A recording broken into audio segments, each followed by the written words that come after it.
The next question from the YouTube, Gutsy guy.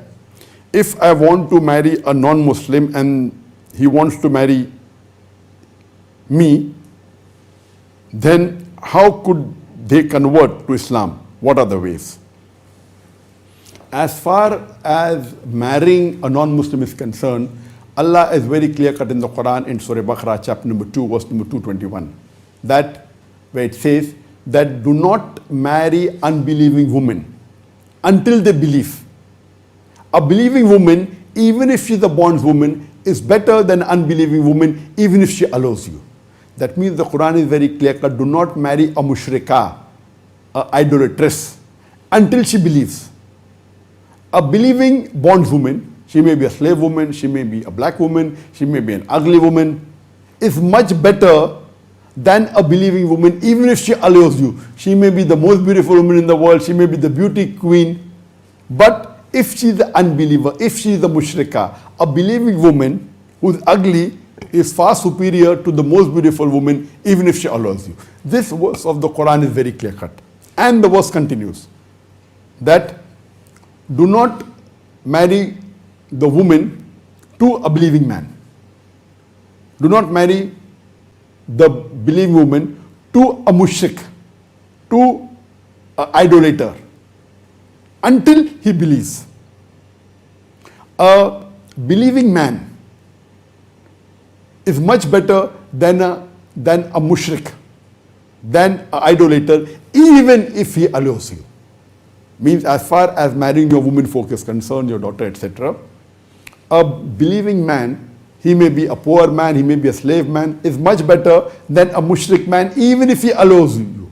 He may be the most handsome man, he may be the richest man, he may be a king, but the believing man is much better than an unbelieving king or the richest man. This verse is very clear-cut.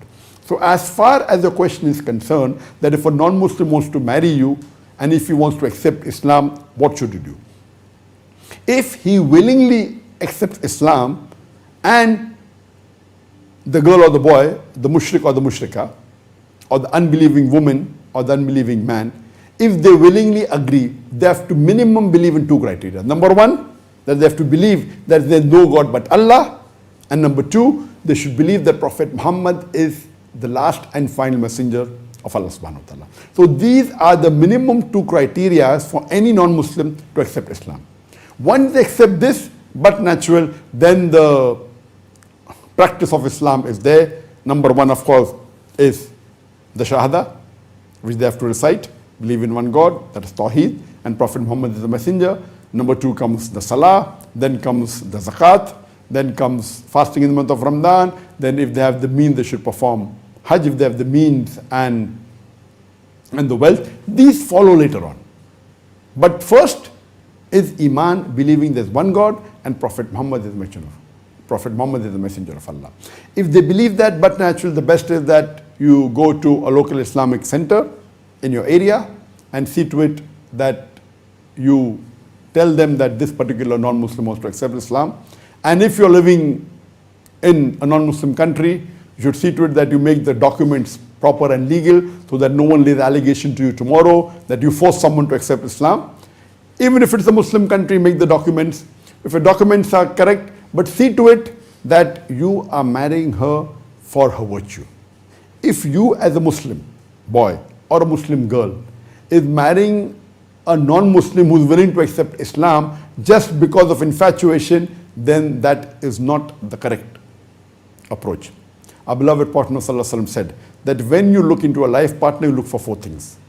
Number one, it is wealth. Number two is beauty. Third is nobility. And fourth is virtue, that is deen.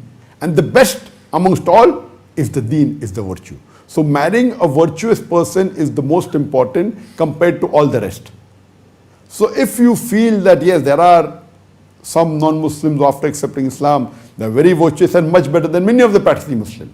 So if that is the case, that if she is a virtuous woman or if he is a virtuous man, if that is the case, then no problem. But see to it that they accept Islam because they like Islam, not because just they want to marry you. If this thing is there, then Bismillah, you can go ahead and see to it that you teach the teachings of the Quran and the Hadith to the spouse after you marry, and see to it that both of you get closer and closer to the Quran and Hadith. Hope that answers the question.